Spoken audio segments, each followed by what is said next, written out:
Good morning my YouTube family, कैसे हैं आप। आई होप आप सब अच्छे होंगे।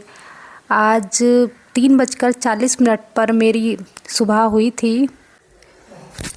जिसको भी यह लगता है ना कि हमारे पास समय बहुत कम है, ठीक है, आप ये मान कर चलिए कि बुरी बात यह है कि हमारे पास समय कम है, लेकिन अच्छी बात यह है कि हमारे पास अभी भी समय है। जब समय रहेगा ही नहीं तब क्या करोगे।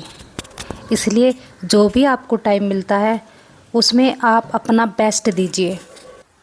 किसी भी सफलता को पाने के लिए त्याग तो करना पड़ता है, मेहनत तो करनी पड़ती है।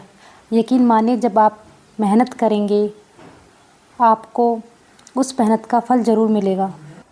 आपने ये तो सुना ही होगा कि मेहनत कभी बेकार नहीं जाती।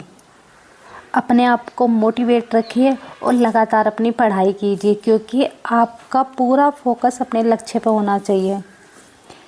क्योंकि हमारा मेन टारगेट ही है, अपना एग्ज़ाम है। हमें बाहर की जो दुनिया है उससे कोई मतलब नहीं है। और आपने मेरे से पूछा था कि दीदी आपकी एज कितनी है और आप किस एग्ज़ाम की तैयारी कर रही हैं। तो मैं आपको बता दूं, मेरी एज जो है 27 है और जो मैं एग्ज़ाम दे रही हूं वो आरपीएससी सेकंड ग्रेड का है। इंग्लिश सब्जेक्ट से मैंने फॉर्म डाला है।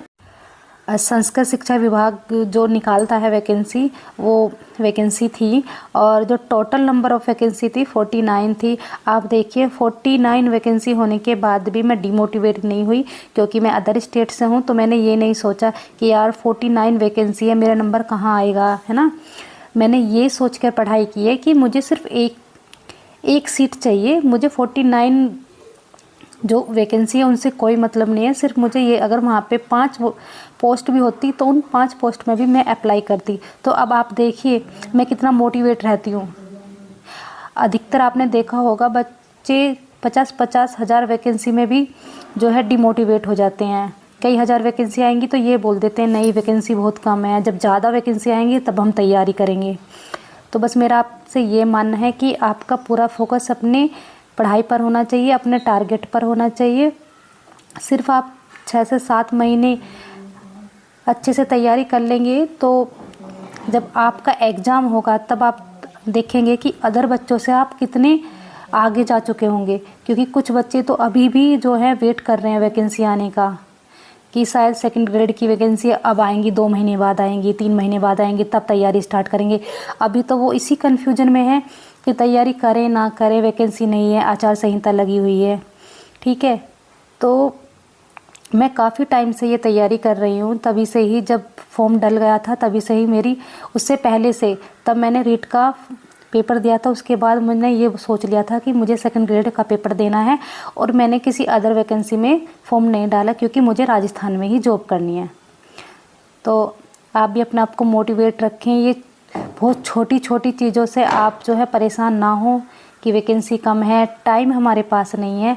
देखो टाइम तो निकालना पड़ता है ना, कि सभी के पास टाइम सेम ही होता है, सभी के पास 24 घंटे होते हैं। लेकिन उन 24 घंटे को आप कैसे मैनेज करें ताकि अपनी पढ़ाई के लिए 7 से 8 घंटे निकाल पाएँ। क्योंकि इस लाइफ से, अगर आपको ऐसा लगता है कि इस लाइफ से हम खुश हैं, आप लाइफ सही चल रही है, ठीक है, तो आप पढ़ना छोड़ सकते हैं। लेकिन अगर आपको ऐसा लग रहा है कि भाई मेरे को तो एक गवर्नमेंट जॉब चाहिए, क्योंकि मेरा क्या है, मेरी मम्मी का, पापा का, मेरा सपना था कि मैं टीचर बनूं, मेरा खुद का सपना है कि मैं टीचर बनूं। इसलिए जो है मैं लगातार मेहनत करती हूँ। चाहे मुझे कुछ भी करना हो, अपने काम में जल्दी से ख़त्म करके और फिर अपनी पढ़ाई करनी स्टार्ट कर देती हूँ। तो आपका कमेंट आया था कि, एक कमेंट मुझे आया था, उन्होंने बताया था कि मेरे मतलब पेरेंट्स की डेथ हो गई है तो मैं पढ़ नहीं पाती हूँ। ये मैं समझ सकती हूँ, क्योंकि बहुत दुख की बात है। मेरी मम्मी भी अभी जो है 5-6 महीने पहले ही उनकी डेथ हुई है। तो मैं ये बहुत अच्छी तरीके से समझ सकती हूँ कि एक पेरेंट्स का दुख क्या होता है। तो मैं आपको यही बोलूँगी कि आपकी जो पेरेंट्स थे वो अब नहीं रहे, लेकिन आपको उनका जो सपना था वो पूरा करना है। क्योंकि आप ये सोच के चलिए कि आपके मम्मी पापा भी चाहते थे ना कि आपकी गवर्नमेंट जॉब हो, तो आपको बस यही सोच के अपनी पढ़ाई करनी है कि अगर मेरी गवर्नमेंट जॉब लगेगी तो आपके जो पेरेंट्स हैं वो बहुत खुश होंगे। बेशक वो हमारे साथ ना हो, लेकिन हमें उनका सपना पूरा करना है। तो आप मन से पढ़ाई कीजिए, पूरे मन से लग जाइए अपनी पढ़ाई में और ये सोचकर खुश रहिए कि जहाँ भी मेरे पेरेंट्स हैं वो खुश हैं और मुझे अच्छे से मेहनत करनी है। पेरेंट्स भी और अगर आप खुश रहेंगे, क्योंकि अगर पेरेंट्स नहीं है ना तो आपको अपने परिवार को संभालना है, आपको अब दूसरों के लिए जीना है। तो आपको बिल्कुल भी डिमोटिवेट नहीं होना, बिल्कुल भी डिप्रेशन में नहीं जाना। अपने बच्चों को देख के खुश रहिए और कोशिश करिए कि आप अपने मम्मी पापा का सपना जल्दी पूरा करें। खूब मेहनत कीजिए मन लगाकर, क्योंकि मेरी मम्मी अब इस दुनिया में नहीं है। तो मैं ये सोच कर मेहनत करती कि काश मेरी मम्मी होती तब मेरी जॉब लग जाती, लेकिन मम्मी यहाँ नहीं है।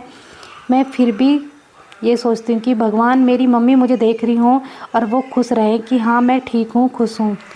अगर आपको मेरी ये वीडियो पसंद आए तो चैनल को ज़रूर सब्सक्राइब करें, वीडियो को लाइक करें, कमेंट करें।